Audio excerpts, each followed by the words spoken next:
Ano nga ba ang sinasabi ng Panginoon tungkol sa kanyang pagliligtas? Talaga bang may maliligtas at merong hindi maliligtas?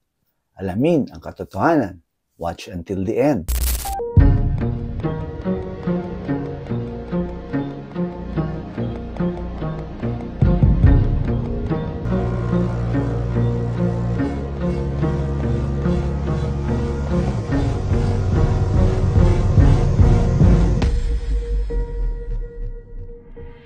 John 10, verse 9. I am the door.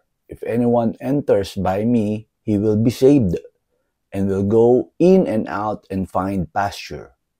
Sa verse na ito ay sinasabi na si Jesus ay ang gate through which His followers may enter to find safety and sustenance.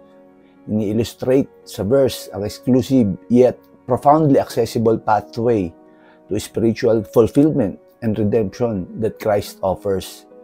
Nagkasala ang bawat isa sa atin. Pinahirapan at namatay si Jesus para tubusin ang ating kasalanan. Alam naman natin yon. May free will tayong ibinigay ang Panginoon.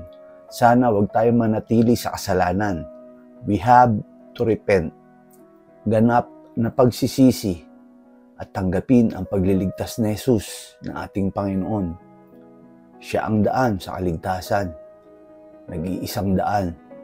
Walang diversion, walang alternate route, walang shortcut. Through Jesus, we find not just protection, but also the pasture, the place for nourishment and growth. Ang pagyakap sa pangalan at kapangyarihan ni Jesus ay accessing a unique, secure, and life-giving relationship sa Diyos. God bless you, kapatid. Manalangin tayo, kapatid. Maaari kang yumukod at ipikit ang iyong mata at damhin ang presensya ng ating Panginoon. Aming Panginoon, ang lumikha ng langit at lupa.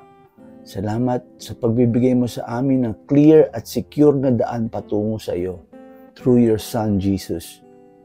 Tulungan mo kaming lumakad, Panginoon, sa gate na ito araw-araw. Alam naming hindi madaling daan ang patungo sa kaligtasan. Ito ay makipot, mahirap na daan. Tulungan mo kaming tiisin ang hirap, O Diyos, sa daan ng kaligtasan. Kaysa naman dumaan kami sa malawak at maalwan na daan, pero hindi naman kami makakarating patungo sa iyo. Tulungan mo kami magtiwala na sa daan patungo sa iyo ay may kapayapaan at spiritual abundance.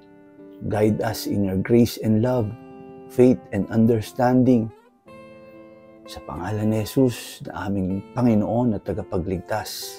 Amen. Salamat, kapatid. Kita ulit tayo bukas.